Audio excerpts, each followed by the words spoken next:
Thank you. I did not realize the microphone was off. I was just doing all types of talking too.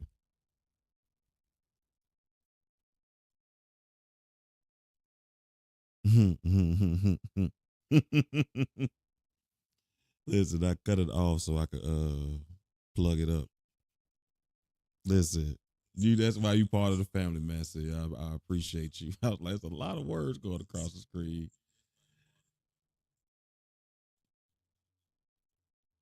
Thank you again, brother.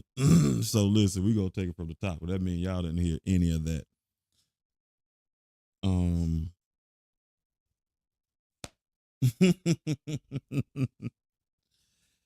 Oh God, hold on.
Here I go again with the mic off.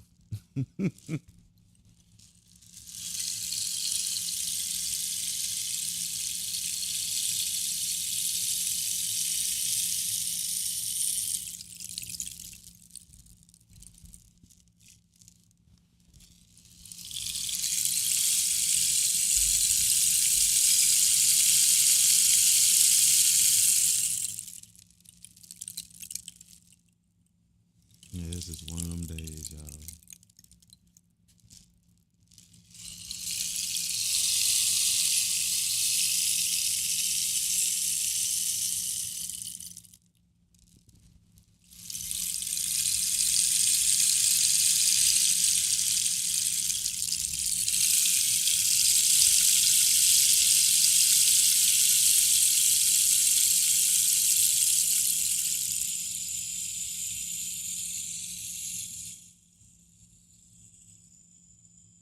I appreciate you. I see you on Facebook. I turned my mic back on, so you should hear me now.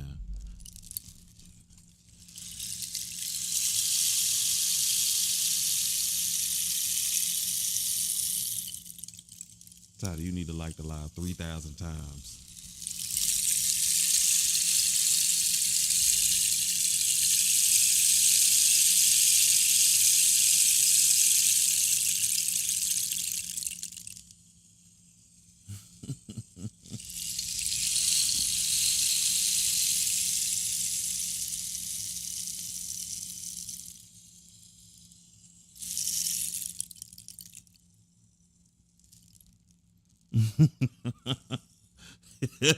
I see you are my sound technician.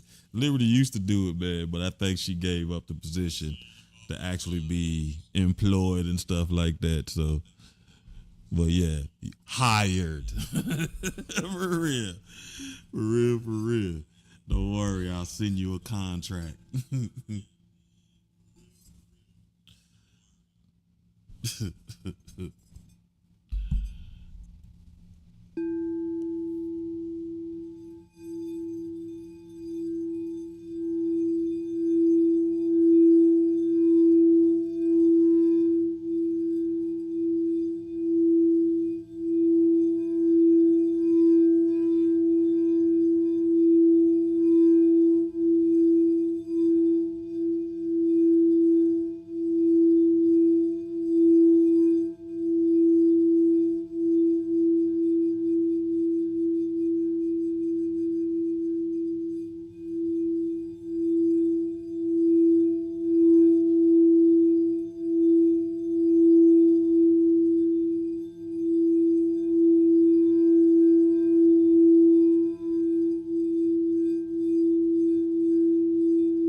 All right, family, we finally got it together. We're gonna do our breathing exercise. It is 369. If you don't remember what that is, you breathe in for three. You breathe in, hold it for three, release. Breathe in, hold it for six, release. Then breathe in, hold it for nine, and release. We're gonna do 2 cycles of it on my count of three. So 1, 2, 3. Breathe in, hold it for three. 1, 2, 3. Release. Breathe in, hold it for 6, 2, 3, 4, 5, 6. Release. Focus in on your breathing.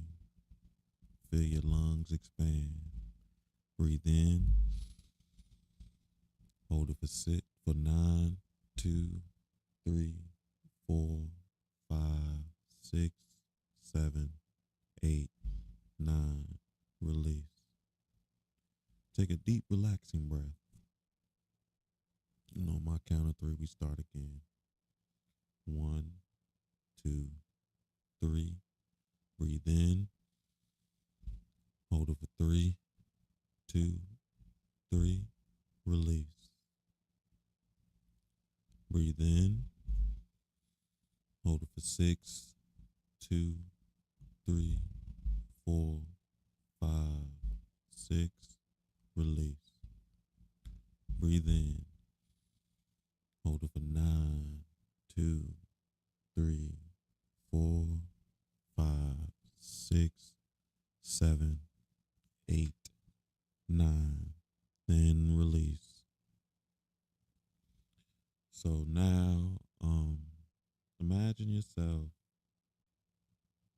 in a tub, a bathtub. You're taking a bath, a water element, and you're in the tub with your eyes closed, and you can feel the warmth of the water in the tub. Feels kind of like a hug, gentle and warm and soothing. And as you lay back into the tub, you begin to fall deeper and deeper and deeper and deeper into the water. And as you're falling, you begin to see all types of colors: red, orange, blue,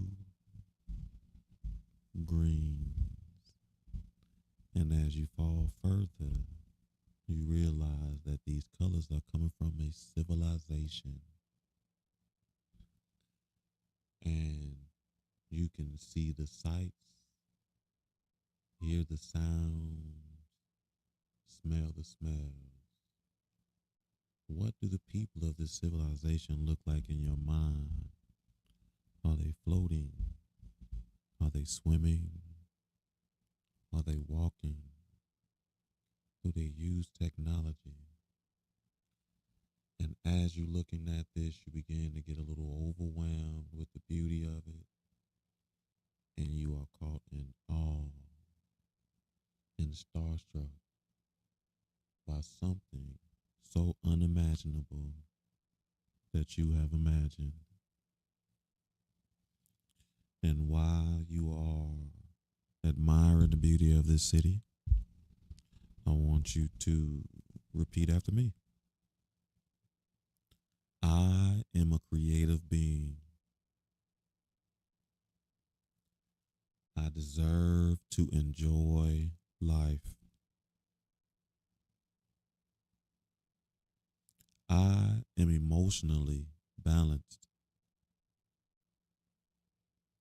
I welcome sensuality into my life. I am worthy and lovable. I am a creative being. I deserve to enjoy life. I am emotionally balanced. I welcome sensuality into my life. I am worthy and lovable. So now we got everything together. We can get back to the reading. Yay. Todd, you got the #1 gifter badge. What gift you give me? You just gave me a like. You get the #1 gifter badge. I gotta keep my eyes on you. So where are they at again? He took, what is it, Pastor Santa's truck, and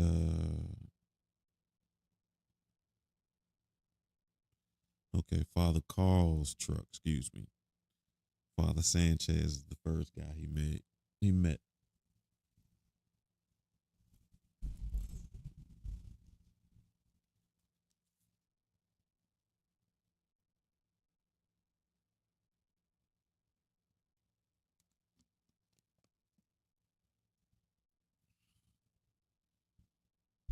Hey, Toddy.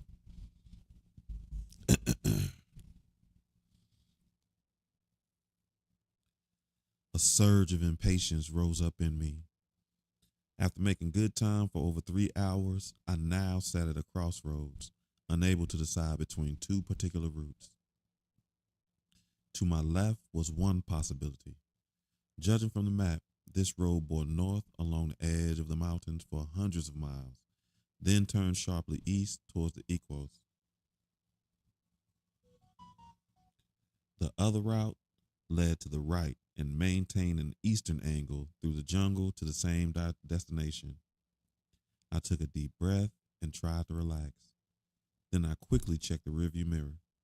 No one was in sight. In fact, I hadn't seen anyone, no traffic, no locals walking in over an hour. I tried to shake off a rush of anxiety. I knew I had to relax and stay connected if I expected to make the right decisions. I focused on the scene. The jungle route to my route progressed between a group of large trees. Several huge outcroppings of rock punctuated the ground around them. Most were encircled by large tropical bushes. The other route through the mountain seemed comparatively bare. One tree grew in that direction, but the remainder of the landscape was rocky with very little plant life.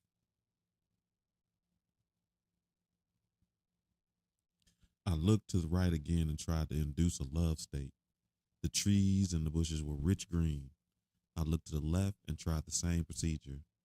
I immediately noticed a patch of flowering grass that bordered the road. The blades of grass were pale and spotty, but the white flowers, viewed together, created a unique pattern in the distance.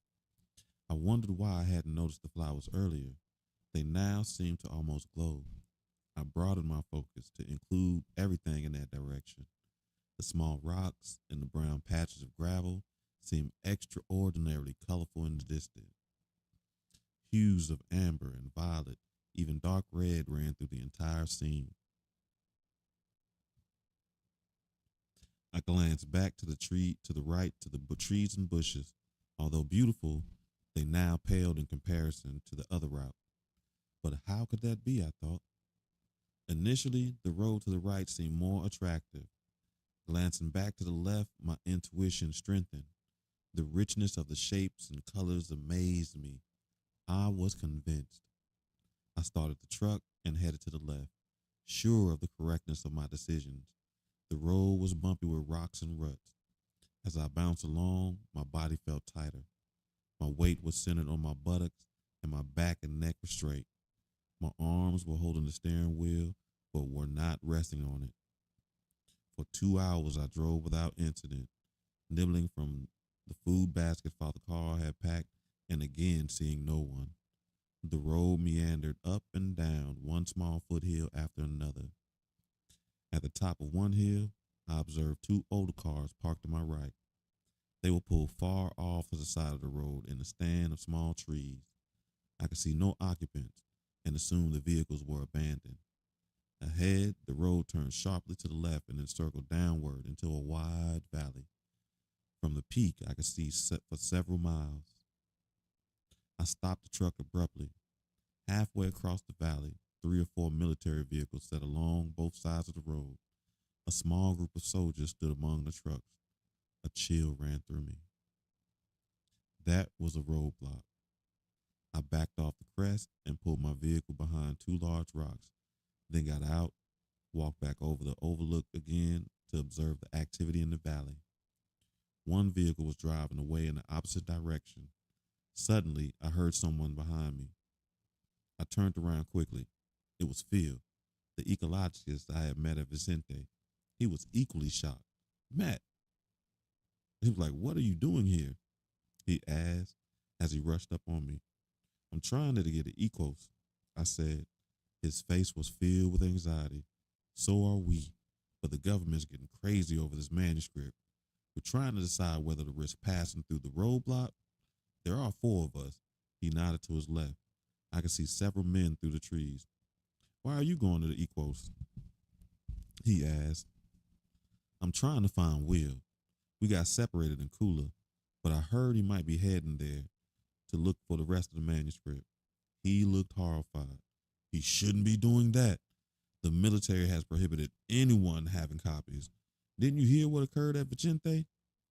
Yeah, some, but what did you hear? I wasn't there, but I understand that the authorities rushed in and arrested everyone who had copies. All the guests were detained for questioning. Dale and the other scientists were taken away.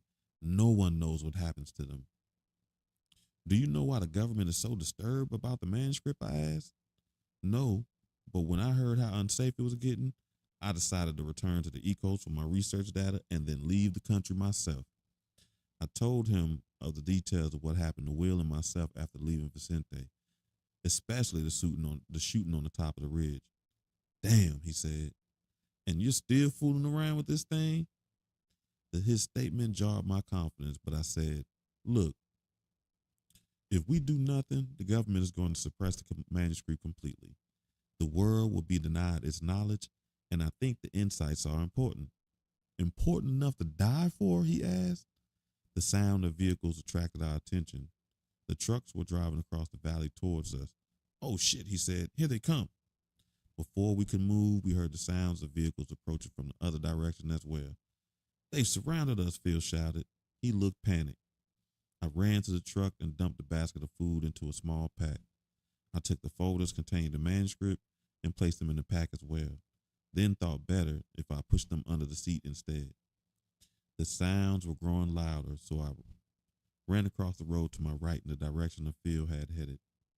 Down the slope, I could see him and the other men huddled behind a group of rocks. I hid with them.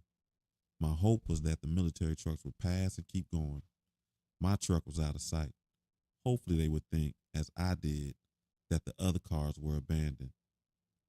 The trucks approaching from the south arrived first, and to our horror, stopped even with the vehicles. Don't move, police, a voice shouted. We froze as several soldiers walked up from behind us. All were heavily armed and very cautious. The soldiers searched us thoroughly and took everything, then forced us to walk back to the road. There, dozens of soldiers were searching vehicles. Phil and his companions were taken and placed in one of the military trucks, which quickly drove away. As he rolled past me, I caught sight of him. He looked pale and ghostly. I was led on foot in the opposite direction and asked to sit near the crest of the hill. Several soldiers stood near me, each carrying an automatic weapon on his shoulder. Finally, an officer walked over and tossed the folders containing my copies of the Insight on the ground at my feet. On top of them, he threw the keys of Father Carl's truck. Are these copies yours? He asked. I looked at him without answering. These keys were found on you, he said. Inside the vehicle, we found these copies. I ask you again, are these yours? I don't think I'll answer until I see a lawyer, I stammered. The remark brought a sarcastic smile to the officer's face. He said something to the other soldiers and walked away. The soldiers directed me to one of the jeeps and in the front seat by the driver. Two other soldiers sat in the back seat, their weapons ready. Behind us, more soldiers climbed aboard the second truck. After a short wait, both vehicles headed north into the valleys. Anxious thoughts filled my mind. Where are they taking me? Why do I put myself in this position? So much for preparation the priest had given me. I hadn't lasted a day. Back at the crossroads, I had been so certain I had chosen the correct road. This route was the most attractive. I was sure of it.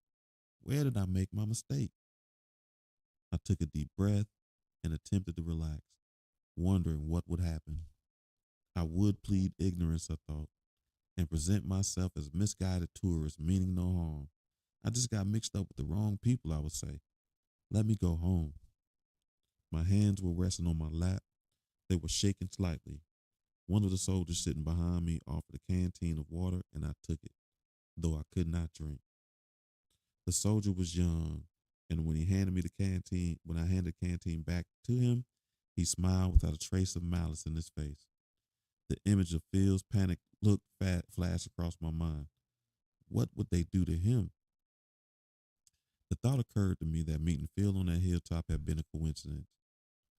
What was its meaning? What would we have talked about had we not been interrupted?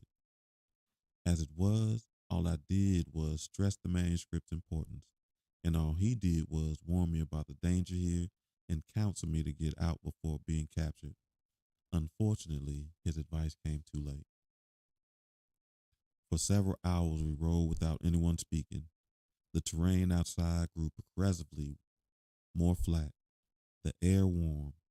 At one point, the young soldier handed me an open can of sea ration, something like beef hash, but again, I couldn't force anything down. After sunset, the light faded quickly.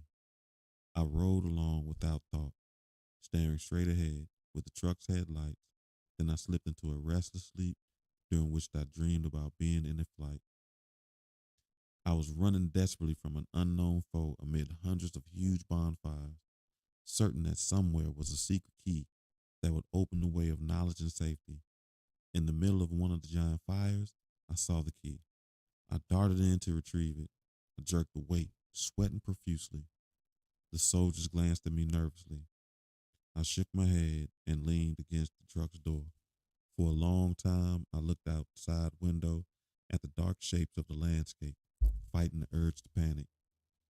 I was alone and under guard, heading into blackness, and no one cared about my nightmares. At midnight, we pulled up to a large, dimly lit building constructed of cut stones and 2 stories high. We walked along as we walked past the front entrance and into the side door. The steps led down to a narrow hall. The inner walls were also of stone, and the ceiling was constructed of large timbers and rough cut planks. Bare bulbs hanging from the ceiling lit our way. We walked through another door and then into an area of cells. One of the soldiers who had disappeared caught up with us and opened one of the cell doors and motioned for me to enter. Inside, there were 3 cots, a wooden table, and a vase of flowers. To my surprise, the cell was very clean. As I walked in, a young Peruvian, no more than 18 or 19 years old, looked at me meekly from behind the door. The soldier locked the door behind me and walked away. I sat down on one of the cots as the young man reached over and turned up an oil lamp. When the light hit his face, I noticed that he was Indian. "Do you speak English?" I asked. "Yes, some," he said. "Where are we?" "Near Pokupa." "Is this a prison?" "No, everyone here is for questioning about the manuscript." "How long have you been here?" I asked. He looked up at me with shy brown eyes. "2 months." "What have they done to you?" "They try to make me disbelieve the manuscript and tell me about others about who have copies." "How?" "By talking to me." "Just talking? No threats?" "Just talking," he repeated. "Have they said when they'll let you go?" "No."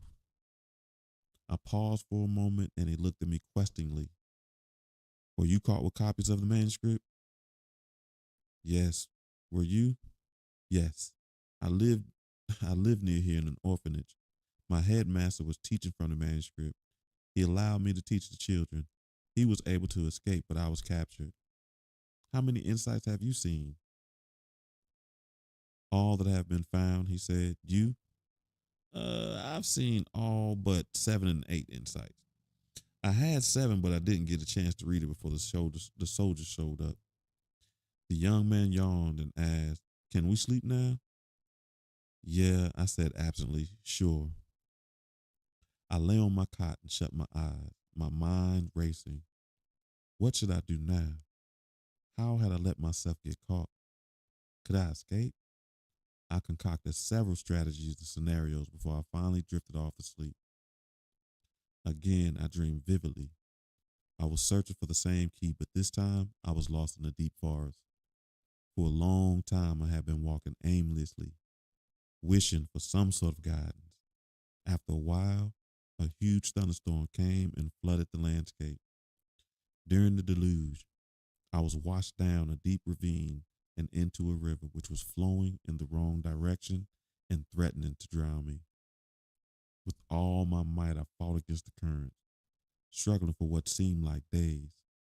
Finally, I was able to pull myself from the torrent by clinging to a rocky shoreline.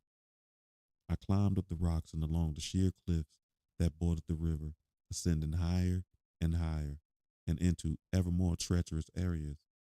Although I had summoned all my willpower and expertise to negotiate the cliffs, at one point I found myself clinging perilously to the rock face, unable to proceed any further. I looked down at the terrain below me. In shock, I realized that the river I had been fighting flowed out to the forest and gently up a beautiful beach and meadow. In the meadow, surrounded by flowers, was the key. When I slipped and fell, screaming, down and down until I hit the river and sank. I settled quickly in my cot, gasping for air. The young Indian, apparently already awake, walked over to me. "What's wrong?" he asked. I caught my breath and I looked around, realizing where I was. I also noticed that the room had a window and that it was already light outside. Just a bad dream. He smiled at me and thought he was pleased at what I said. Bad dreams have the most important messages. Messages? I asked, getting up and putting on my shirt. He looked embarrassed at having to explain. The seventh insight talked all about dreams, he said. What does it say about dreams? It tells how to interpret dreams? Yes. What does it say about that? It says to compare the story of the dreams to the stories of your life. I thought for a moment, unsure of what that instruction meant. What do you mean, compare stories? The young Indian could barely look me in the eyes. Do you want to interpret your dream? I nodded and told him what I had experienced. He listened intently, then said, compare parts of the story with your life. I looked at him. Where do I start? At the beginning. What were you doing at the beginning of the dream? I was searching for a key in a forest. How did you feel? Lost. Compare this situation to your real situation. Maybe it does relate, I said. I'm looking for some answers about this manuscript and I'm damn sure feeling lost. Yeah. And what else is happening to in your real life? I've been caught, I said. In spite of everything I tried to do, I've been locked up. All I can hope for now is to talk to someone into letting me go home. You are struggling against being caught? Of course. What happened next in the dream? I fought against the current. Why? He asked. I began to pick up on where he was heading because at the time I thought it would drown me. And if you hadn't fought the water, it would have carried me to the key. What are you saying? That if I don't fight against this situation, I might still get the answers I want? He looked embarrassed again. I'm not saying anything. The dream is saying. I thought for a moment. Was this interpretation correct? The young Indian looked up at me, then asked, if you had to experience the dream again, what would you do different? I wouldn't resist the water, even though it looked as though it might kill me. I would know better. What is threatening you now? I guess the soldiers being detained. So what is the message to you? You think the message of the dream is to look at this capture positively? He didn't answer. He only smiled. I was sitting on my cot, leaning back against the wall. The interpretation excited me. If it was accurate, it would mean that I hadn't made a mistake at the crossroads after all, that this was all part of what should be happening. What is your name? I asked. Pablo, he said. I smiled and introduced myself briefly, told him the story of why I was in Peru and what had happened. Pablo was sitting on his cot, elbows resting on his knees. He had short black hair and he was very thin. Why are you here? He asked. To find out about the manuscript, I replied. Why specifically? He asked again. To find out more about the seventh insight and to find out about some friends, Will and Marjorie. And I guess to find out why the church is so against the manuscript. There are many priests here to talk to, he said. I thought about his statement for a moment, then asked, what else does the seventh insight say about dreams? Pablo told me that dreams come to tell us something in our lives that we are missing. Then he said something else, but instead of listening, I started to think about Marjorie, and all I could see was her face in my mind and wondered where she might be. Then I saw her running up to me with a smile. Suddenly, I became aware that Pablo was no longer talking. I looked over at him. Sorry, my mind was wandering. I said, what were you saying? That's all right, he replied. What were you thinking about? Just a fear in the mind. It was nothing. He looked as though he wanted to press the question, but someone is approaching the cell door. Through the bars, I could see a soldier sliding the boat back the boat lock. Time for breakfast, Pablo said. The soldier opened the door and motioned with his hand for us to walk into the hall. Pablo led the way down the stone corridor.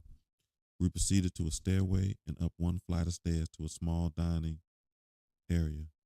4 or 5 soldiers stood at the corner of the room while several civilians, 2 men and a woman, waited in line to be served. I stopped, not believing my eyes. The woman was Marjorie. Simultaneously, she saw me and covered her mouth with her hand, her eyes.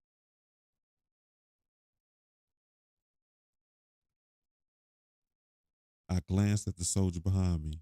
He was walking towards the other military men in the corner, smiling nonchalantly and saying something in Spanish. I followed Pablo as he led across the room and to the end of the line. Marjorie was being served.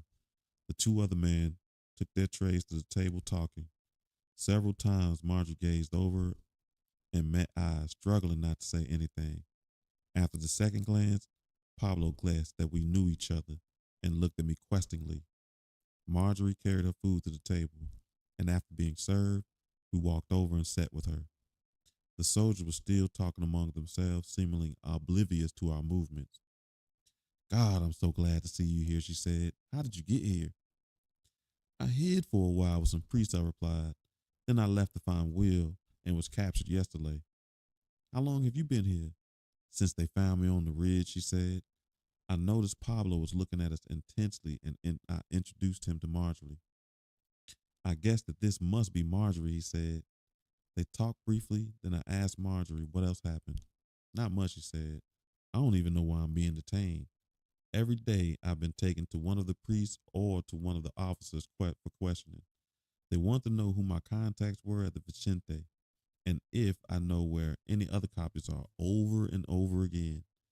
Marjorie smiled and looked vulnerable, and when she did, I felt another strong attraction to her. She looked at me sharply out the corner of her eyes. We both laughed quietly. A period of silence followed as we ate our food, and then the door opened and in walked a priest dressed formally. He was accompanied by a man appearing to be a high-ranking military officer. That's the head priest, Pablo said. The officer said something to the soldiers who had snapped to attention, and then he and the priest walked across the room toward the kitchen. The priest looked directly at me, our eyes meeting for a long second. I looked away and took a bite of food, not wanting to attract attention. Both men continued to walk through the kitchen and out the door there. Was that one of the priests you've talked to? I asked Marjorie. No, Marjorie said. I've never seen him. I know that priest, Pablo said. He arrived yesterday. His name is Cardinal Sebastian. I sat straight up. That was Sebastian? It sounds like you heard of him, Marjorie said. I have, I replied. He's the main person behind the church opposition to the manuscript. I thought he was at Father Sanchez's mission. Who was Father Sanchez? Marjorie asked. I was about to tell her when the soldier who had escorted us walked over to the table and motioned for me and Pablo to follow. Time for exercise, Pablo said. Marjorie and I looked at each other. Her eyes revealed an inner anxiety. Don't worry, I said. I'll talk to you at the next meal. Everything will be fine. As I walked away, I wondered if my optimism was realistic. These people could make any one of us disappear without a trace at any time. The soldiers guided us into a short hall and through a door that led to an outside stairway. We walked down to a side yard which was surrounded by a tall rock wall. The soldier stood by the entrance. Pablo nodded for me to walk with him toward, excuse me, the borders of the yard. As we walked, Pablo bent down several times to pick up some of the flowers growing in the beds by the wall. Excuse me. What else does the seven insights say? I asked. He bent down and picked another flower. It says that not only dreams guide us, also thoughts or daydreams guide us. Yes, Father Carl said that. Tell me how daydreams guide us. They show us a scene, a happening, and this is an indication that the event might happen. If we pay attention, then we can be ready for this turn in our lives. I looked at him. You know, Pablo, an image came to mind that I would see Marjorie. Then I did. He smiled. A chill went up my spine. I must indeed be in the right place. I had intuited something that had come true. I had thought several times of finding Marjorie again, and now it happened. The coincidences were taking over. I felt lighter. I don't have thoughts like this very often, I said. Pablo looked away, then said, the seventh insight says that we all have many more such thoughts than we realize. To recognize them, we must take an observer position. When a thought comes, we must ask why. Why did this particular thought come now? How does it relate to my life questions? Taking this observer position helps us to release our need to control everything. It places us into the flow of evolution. But what about negative thoughts? Those fear images of something bad happening, such as someone we love getting hurt or not achieving something we want very much.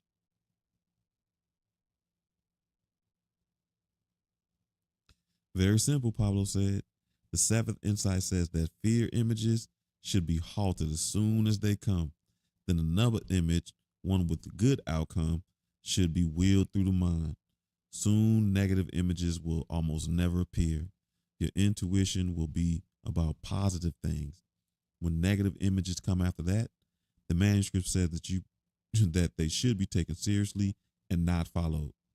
For instance, if an idea comes to you that you're going to have a wreck in a truck and someone comes along and offers you a ride in the truck, then don't accept it. I know that's right.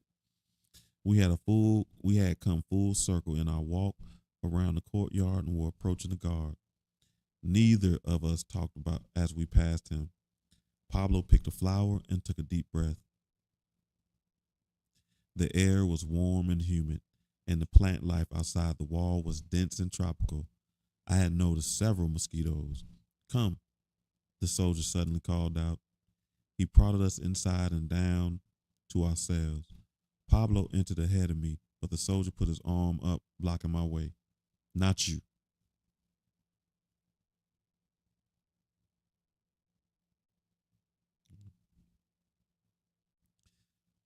He said. Then he nodded for me to walk down the hall and up other steps and outside through the same door we had entered the night before.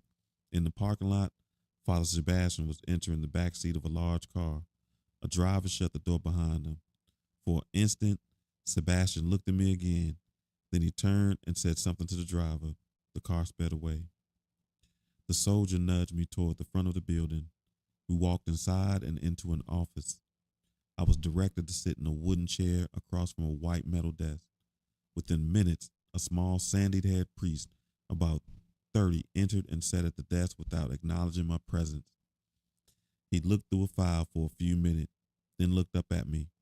His round, gold-rimmed glasses produced an intellectual appearance.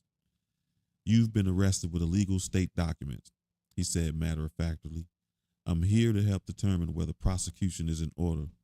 I would appreciate your cooperation. I nodded. Where did you get these translations? I don't understand, I said. Why would copies of an old manuscript be illegal? The government of Peru has its reasons, he said. Please answer the questions.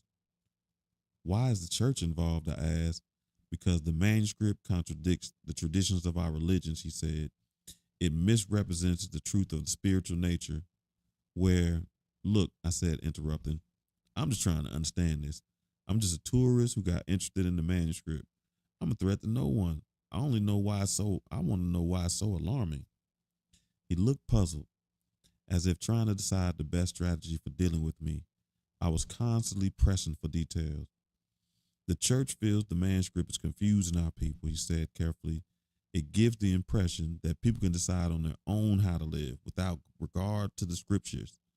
Which scriptures? The commandment to honor thy father and thy mother, for one. What do you mean?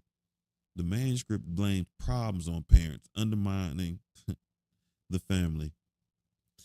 I thought it spoke of ending old resentments, I said, and finding a positive view of our early life.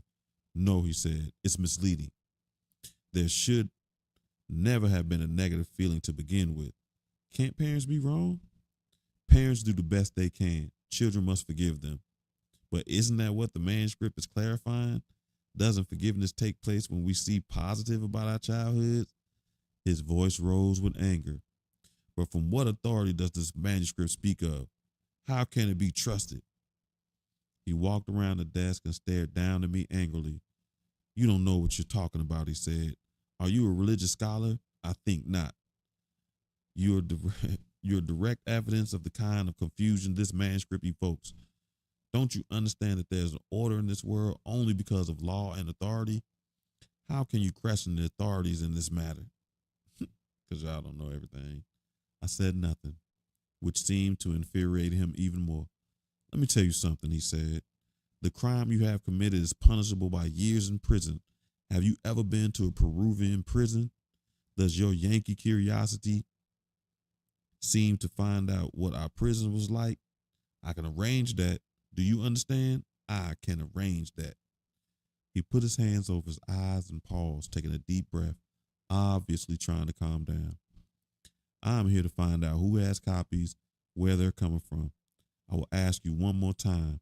Where did you get your translations? His outburst had filled me with anxiety.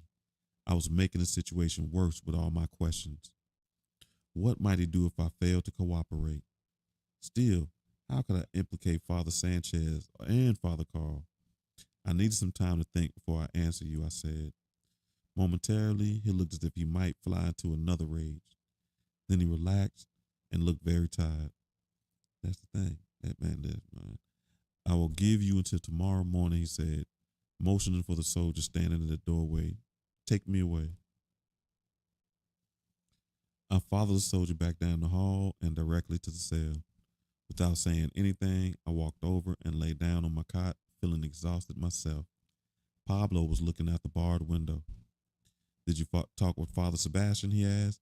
No, it was another priest. He wanted to know who gave me the copies I have. What did you say? Nothing. I asked him for time to think and he gave me until tomorrow. Did he say anything about the manuscript, Pablo asked. I looked into Pablo's eyes and this time he did not lower his head. He talked a little bit about how the manuscript undermines the traditional authority, I said. Then he started raving and threatening me. Pablo looked genuinely surprised. Did he have brown hair and round glasses? Yes. Oh, his name is Father Costas. Pablo said. What else did he say? I disagreed with him on whether the manuscript undermines tradition, I replied. He threatened me with prison. Do you think he meant that? I don't know, Pablo said. He walked over and sat on his cot across me. I could tell he had something else on his mind, but I was so tired and scared that I closed my eyes. When I awoke, Pablo was shaking me. Time for lunch, he said. We followed the guard upstairs and we were served a plate of grizzly beef and potatoes. The two men who we saw earlier came in after us. Marjorie wasn't with them. Where's Marjorie? I asked, trying to whisper. The two men looked horrified that I would speak to them, and the soldier stared at me intensely. I don't think they speak English, Pablo said. I wonder where she is, I said. Pablo said something in response, but again, I wasn't listening. I suddenly felt like running away and was picturing myself fleeing down the street of some kind, then ducking through a doorway to freedom.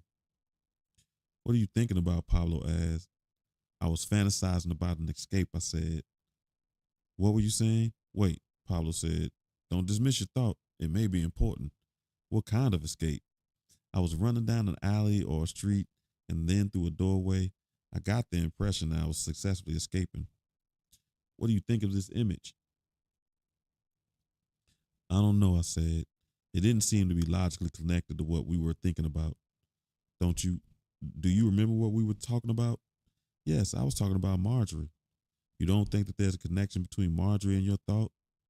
Not an obvious link that I could think of. What about a hidden link? I can't see a connection. How could escaping be related to Marjorie? Do you think she escaped? He looked thoughtful. Your thought was of you escaping. Oh, yeah, that's right, I said. Maybe I'm going to escape without her. I looked at him. Maybe I'm going to escape with her. That will be my guess, he said. But where is she? I don't know. We finished eating without talking. I was hungry, but the food seemed too heavy. For some reason, I was tired and sluggish. My hunger left me quickly. I noticed Pablo wasn't eating either. I think we should go back to the cell, Pablo said. I nodded and he motioned for the soldier to take us back. When we arrived, I stretched out on my cot and Pablo sat looking at me.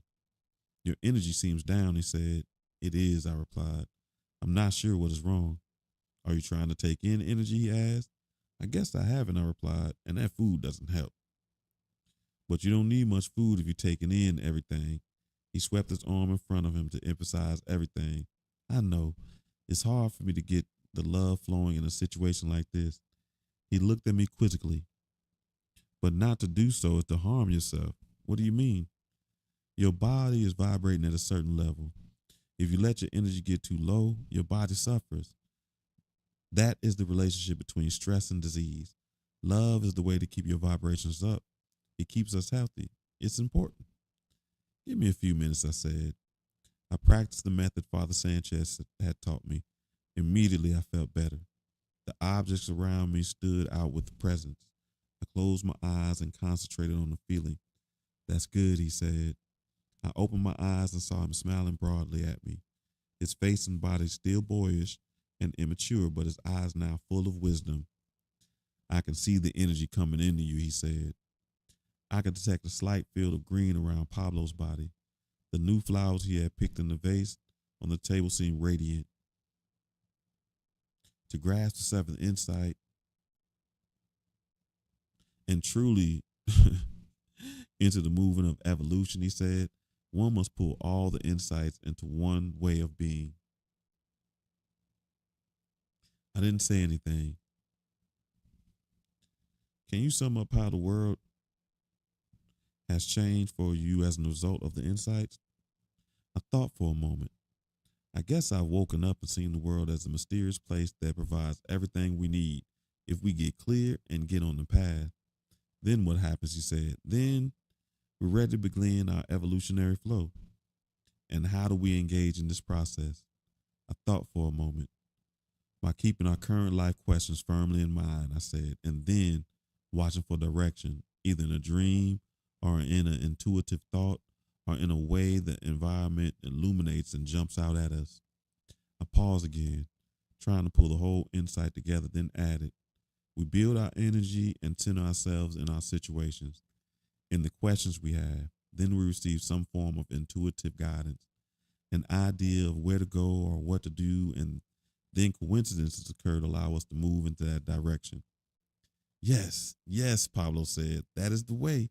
And each time those coincidences lead us into something new, we grow, we become fuller persons, existing at a higher vibration.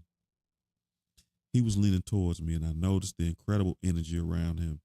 He was beaming, no longer appearing shy or even young. He seemed full of power. Pablo, what has happened to you? I asked. Compared to when I first met you, you seem more confident and knowledgeable and full somehow. He laughed. When you first came, I allowed my energy to dissipate. At first, I thought that you might be able to help me with my energy flow, but I realized that you haven't learned to do this yet. That ability is learned in the eighth insight. I was puzzled. What was it that I didn't do? You must learn that all the answers that mysteriously come to us really come from other people. Think about all that you have learned since you've been to Peru. Having all the answers coming to you through the actions of other people you mysteriously met. I thought about it. He was right. I had met just the right people at just the right time. Charlene, Dobson, Will, Dale, Marjorie, Phil, Renault, Father Sanchez, and Father Carl, now Pablo. Even the manuscript was written by a person, Pablo added, but not all people you meet will have the energy or the clarity to reveal the message they have for you. You must help them by sending them energy. He paused. You told me of learning to project your energy toward a plant by focusing on its beauty. Remember? Yes. Well, if you do exactly the same thing towards a person, when an energy goes into them, it helps them see their truth. Then they can give you this truth. That's pretty much what Reiki is. I tell people I help them put the words to what they are already feeling. Father Costas is an example. He continued.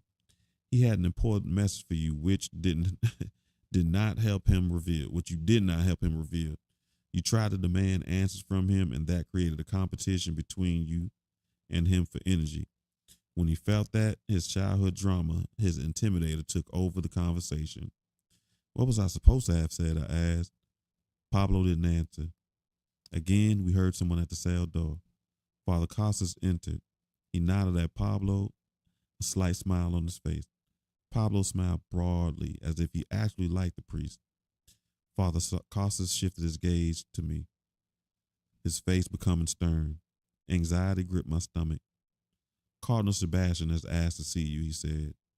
You will be transported to the Ecros this afternoon. I will advise you to answer all of his questions. Why does he want me? I asked. Because the truck you called in belongs to one of our priests. We are assuming you receive your copies of the manuscript from him.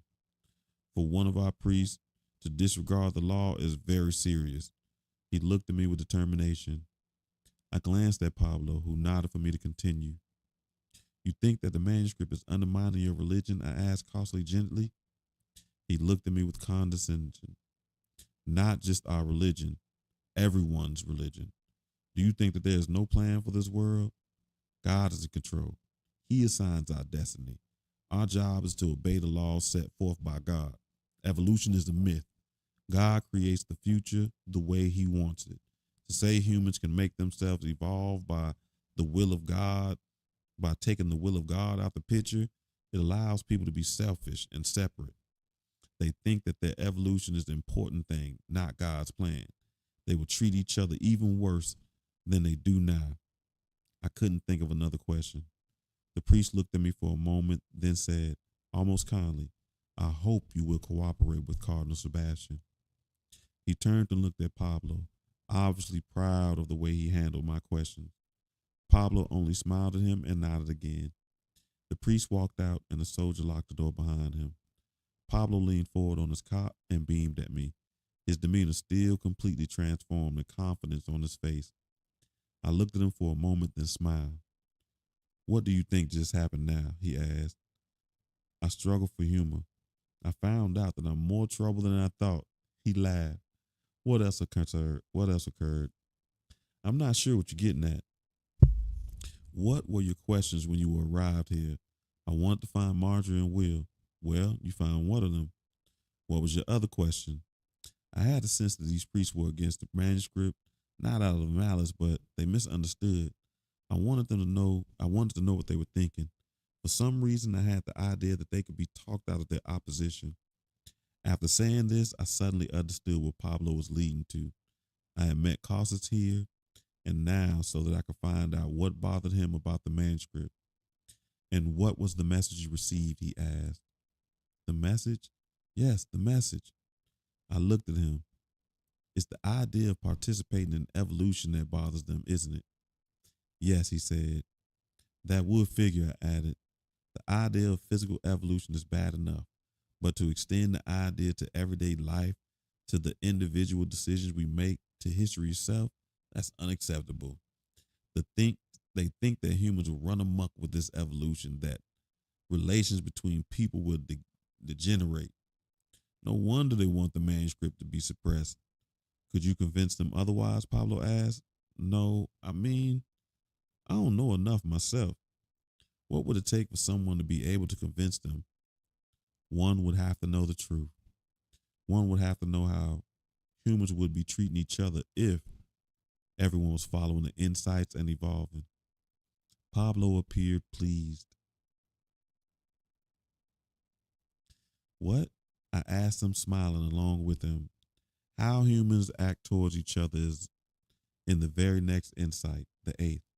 Your question of why priests were against the manuscript has been answered, and the answer in turn has evolved into another question. Yes, I said in deep thought. I've got to find the eighth. I got to get out of here. Don't go too fast, Pablo cautioned. You must make sure you fully grasp the seventh before you go further.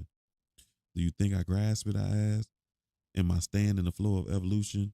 You will, he said, if you remember to keep questions always in mind. Even people who are still unaware can stumble into answers and see coincidence in retrospect. The seventh insight occurs when we can see the answers as they arrive. It heightens everyday experience. We must assume. Okay, cool. We must assume that every event has significance and contains a message that somehow pertains to our questions. This especially applies to what we used to call bad things. The seventh insight says that the challenge is to find a silver lining in every event, no matter how negative. Your first thought that being captured had ruined everything, but now you can see that you were supposed to be here. This is where your answers were. He was right. But if I receive an answers here and evolve into the higher level, then Pablo must certainly be doing the same thing. Suddenly, he heard someone coming down the hall. Pablo looked directly at me, a serious look on his face. Listen, he said, remember what I told you. The eighth insight is next for you. It's about an interpersonal ethic, a way of treating other people so more messages are shared. But remember not to go too fast. Stay centered in your situation. What are your questions? I want to find out where Will is, I said, and I want to find the eighth insight, and I want to find Marjorie. And what is your guide and intuition concerning Marjorie? I thought for a moment that I would escape, that we would escape. We could hear someone right outside the door. Did I bring you a message? I asked Pablo hurriedly. Of course, he said. When you arrived, I didn't know why I was here. I knew it had something to do with communicating the seventh insight, but I doubted my ability. I didn't think that I knew enough. Because of you, he continued, I now know that I can. That was one of the messages that you brought to me. Was there another? Yes. Your intuition that the priest can be convinced to accept the manuscript is a message for me also. It makes me think I'm here to convince Father Kosher. As he finished speaking, a soldier opened the door and motioned for me. I looked at Pablo. I want to tell you one more of the concepts the next insight talked about, he said. A soldier glared at him and took my arm, ushering me out the door. As I was led away, Pablo stared through the bars. The eighth insight warns against something, he called out. It warns against growth being stopped.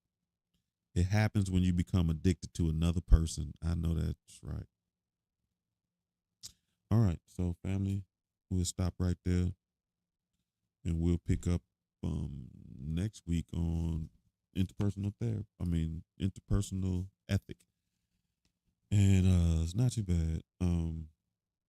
I should have a little more flexibility on my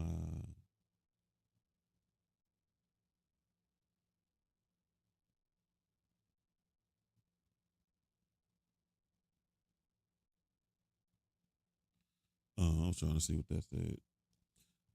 I should have some flexibility on my February now, so because some events are getting canceled as the new administration gets settled in and all that stuff. So, but if hope you have a fantastic weekend. I hope to see you Tuesday as we continue our discussion of 7 spaces for healing. And I think we'll be doing at least 3 more spaces. How to recognize them and how to become these spaces. But we might try to finish up the last 5 spaces. And I don't see you then. I hope to see you. What is it?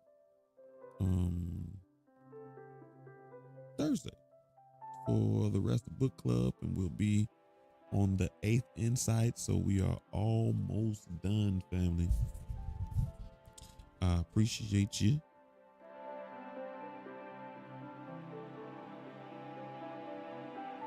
And I hope you have a great one. Peace.